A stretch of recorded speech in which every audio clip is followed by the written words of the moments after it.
সুপ্রিয় নবম ও দশম শ্রেণীর শিক্ষার্থী বন্ধুরা, আজকের পর্বে সবাইকে স্বাগত। কেমন আছো তোমরা? হ্যাঁ, নিশ্চয়ই তোমরা সকলেই ভালো আছো, আর আমিও ভালো আছি।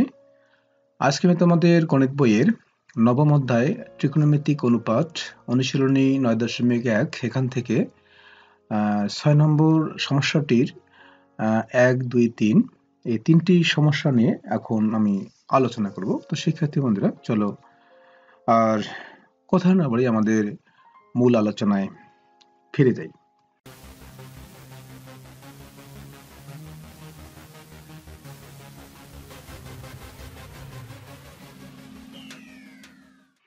তো 6 নম্বর যে সমস্যাটি, প্রথমে আমরা দেখতে পাচ্ছি যে 6 নম্বর সমস্যাটি হচ্ছে 1/sec স্কয়ারে প্লাস 1/cosec স্কয়ারে ইকুয়াল টু 1, অর্থাৎ এটা আমাদেরকে প্রমাণ করতে হবে। সেক্ষেত্রে আমরা বাম পক্ষ লিখে এটা বাম পক্ষটা লিখবো 1/sec স্কয়ারে প্লাস 1/cosec স্কয়ারে। তো এটা লেখার পর আমাদের সর্বপ্রথম আমাদের চিন্তা করতে হবে আসলে কোন সূত্রটি প্রয়োগ করলে আমরা সহজেই ডান পক্ষ নিয়ে আসতে পারবো, অর্থাৎ 1 আমরা নিয়ে আসতে পারবো। তো প্রথমে যদি আমরা এখানে sec স্কয়ারের সূত্র বসাই, সেটি আমরা sec square equal two 1/cos square, আবার cosec স্কয়ার ইকুয়াল টু হচ্ছে 1/sin স্কয়ার। এই সূত্রটি বসালে কিন্তু আমরা ডান পক্ষে সহজেই আসতে পারবো। তো এখানে আমরা সূত্রটি বসাবো যে sec স্কয়ার ইকুয়াল টু হচ্ছে 1/cos স্কয়ার, আবার cosec স্কয়ার ইকুয়াল টু হচ্ছে 1/sin স্কয়ার। তো এখন এটাকে আমরা গুণ দিয়ে উল্টিয়ে নিব, অর্থাৎ আমরা যখন ভগ্নাংশের এখানে ভাগ করব, তো এখানে এটা 1, তার নিচে একটি ভগ্নাংশ আছে, সেক্ষেত্রে আমরা যেটা এটা মূলত একটা ভাগ, সেক্ষেত্রে উপরের যে সংখ্যাটি আছে অর্থাৎ লব 1, এটা লেখার পর আমরা একবারে ভাগের কাজ হচ্ছে গুণ দিয়ে আমরা এই নিচের যে ভগ্নাংশটি থাকে সেটাকে উল্টিয়ে নিতে হয়। অর্থাৎ এটা 1/cos স্কয়ার আছে, সেটা আমরা উল্টিয়ে নিই, সেক্ষেত্রে cos স্কয়ারটা উপরে যায় এবং 1টা নিচে যায়। তো এখানে আমরা কি করেছি, নিচে কিন্তু আমরা 1 লিখিনি, কারণ নিচে যখন এই 1টা যাবে সেই 1 এ কোনো মূল্য থাকে না, সেক্ষেত্রে কিন্তু আমরা 1টা লিখিনি। তো এখানেও তাই করেছি, প্লাস দেওয়ার পরে এখানে এই যে এই 1টা কিন্তু এই 1, তারপরে গুণ চিহ্ন দিয়ে আমরা এটাকে উল্টিয়ে নিয়েছি, অর্থাৎ যখন উল্টিয়ে নিব তখন সাইন স্কয়ারটা নিচে ছিল উপরে যাবে, এই যে নিচে কিন্তু 1 যাবে, কিন্তু নিচে 1 লেখার কোনো প্রয়োজন নেই। তো এখন আমরা যদি cos স্কয়ার এবং 1 গুণ করি তাহলে কি হচ্ছে, cos স্কয়ার হয়, আবার 1 এবং sin স্কয়ার গুণ করলে sin স্কয়ারই হয়, তাহলে আমরা লিখতে পারি cos square a plus sin square a। তো আমরা এটাকে সাজিয়ে লিখি, তো sin square a plus cos square a, অর্থাৎ sin স্কয়ারটা সামনে লিখবো, cos স্কয়ারটা পিছনে লিখবো। তো এটার মান হচ্ছে 1। আমরা জানি sin square a plus cos square a equal to 1, এটা সূত্র। তাহলে আমরা ডান পক্ষ 1টা আমরা ডান পক্ষটা মিলাতে পেরেছি, অর্থাৎ ডান পক্ষ 1 চলে এসেছে, সেক্ষেত্রে আমরা এখানে ডান পক্ষ লিখতে পারবো। তো এখানে যে সূত্রটি মূলত এখানে প্রয়োগ করেছি সেটা যদি আমরা ডান পাশে লিখে দিই তাহলে ভালো হয়।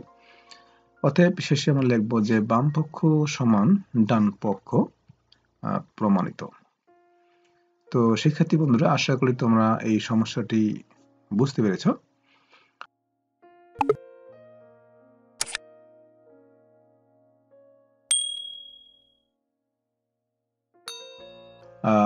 এরপরে আমরা এই 6 এর যে 2 নম্বর সমস্যাটি আছে সেটি নিয়ে এখন আমরা আলোচনা করব।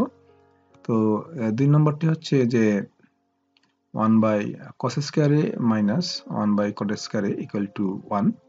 একইভাবে আমরা বাম পক্ষ লিখব, বাম পক্ষ হচ্ছে 1/cos square a minus 1/cot square a। তো আমি আবারও যেটা বলবো যে এখানে আসলে যে সূত্রটি বসালে সহজেই আমরা ডান পক্ষে আসতে পারবো সেই সূত্রটি এখানে মূলত প্রয়োগ করব। তো আসলে এই সূত্রগুলো কখন কোন সূত্র বসে সেটি আসলে যখন আমরা অঙ্কগুলো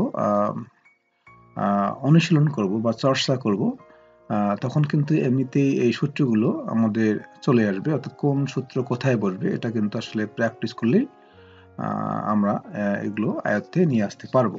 তো অতএব আমরা এখানে cos স্কয়ারের যে সূত্রটা আছে, অর্থাৎ 1/sec স্কয়ার a, আবার ঠিক একইভাবে কট স্কয়ার সূত্র আছে 1/10 স্কয়ারে, সেটা বসাবো। তারপরে আমরা পূর্বের অঙ্কে আমরা কি করেছিলাম যে এটা ভাগ, সেক্ষেত্রে আমরা উপরের যেটা সংখ্যা আছে সেটা লেখার পরে গুণ দিয়ে আমরা এটা উল্টিয়ে নিব। তাহলে এখানে আমরা 1টা লেখার পরে এটা কিন্তু গুণ চিহ্ন দিয়ে এটা আমরা উল্টিয়েছি, অর্থাৎ sec স্কয়ারটা নিচে আছে উপরে নিয়েছি, এবং নিচের উপরের যে 1টা আছে সেটা নিচে যাওয়ার পর কিন্তু সেটা কোনো আর মূল্য থাকে না, যার কারণে এটা লেখা হয় না। তারপর হচ্ছে মাইনাস, এখানে 1 লেখার পরে এটাও কিন্তু উল্টে নিয়েছি, অর্থাৎ 10 স্কয়ারটা নিচে ছিল সেটা উপরে গিয়ে কি হবে 10 স্কয়ার, নিচে আসছে 1, নিচে 1 লেখার প্রয়োজন নেই। এখন আমরা 1 দিয়ে sec স্কয়ারকে গুণ করলে sec স্কয়ার, মাইনাস 1 দিয়ে 10 স্কয়ারকে গুণ করলে 10 স্কয়ার হয়। তাহলে sec square a minus 10 square equal two হচ্ছে 1। যেহেতু sec square a minus 10 square equal to 1, তো একটা সূত্র আছে, সেক্ষেত্রে আমরা এটা 1 লিখেছি। তো এখন বাম পক্ষ আমরা কি পেলাম, 1 পেলাম, ডান পক্ষ কিন্তু 1 আছে, তার মানে এখানে আমরা ডান পক্ষ লিখতে পারি, কারণ ডান পক্ষ 1 আছে, তো অতএব আমরা লিখতে পারি বাম পক্ষ সমান ডান পক্ষ প্রমাণিত।